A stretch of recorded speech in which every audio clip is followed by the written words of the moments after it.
সম্মানিত ভিউয়ার্স, আসসালামু আলাইকুম। যে যেখান থেকে আমার ভিডিওটি দেখছেন, আমার চ্যানেলের পক্ষ থেকে সবাইকে স্বাগতম।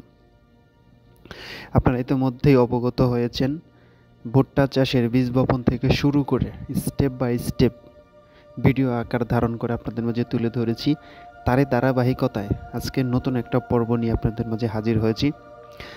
আমি আগের ভিডিওতে দেখাইছি ভুট্টার জমিনের আগাছা দমনের জন্য কী কীটনাশক প্রয়োগ করতে হয়, কীভাবে প্রয়োগ করতে হয়, কী মাত্রায় প্রয়োগ করতে হয়। যারা আগের ভিডিওটি দেখেন নাই তারা অবশ্যই আগের ভিডিওটি দেখে আসবেন। তো আমি আজকে আপনাদের দেখাবো আমি যেই আগাছানাশক ওষুধটি প্রয়োগ করেছিলাম সেটা কতটুকু কার্যকরী হয়েছে। তো আপনারা দেখতে পাচ্ছেন আমার জমির আগাছা অনেকটাই নির্মূল হয়েছে। আর ভুট্টার জমিনের আগাছা দমন হতে একটু সময় লাগে, 20 থেকে 25 দিন সময় লাগে। তো আমি 20 দিন পরে আজকে আমি আমার জমিতে এসেছি। তো আমি দেখতে পাচ্ছি যে প্রায় 90% আগাছাই কিন্তু দমন হয়ে গেছে, আর বাকি যে 10% আছে সেটাও কিন্তু আস্তে আস্তে দমন হয়ে যাবে।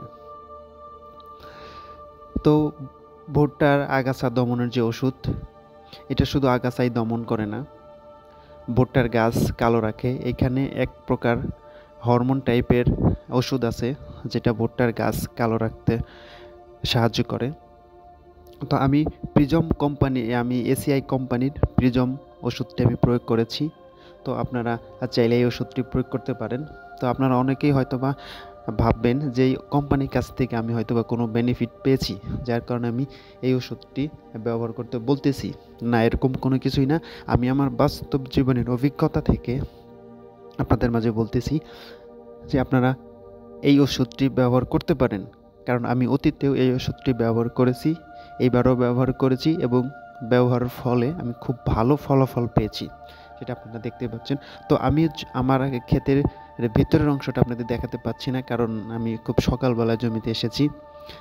আগে ভুট্টার জমির প্রচুর কুয়াশা পড়েছে, প্রত্যেকটা গাছ ভিজে আছে। এই সময় যদি আমি ভিতরে চলে যাই তাহলে আমার কাপড় ভিজে যাবে, যার কারণে আমি ভিতরের সাইডগুলো দেখাতে পারছি না।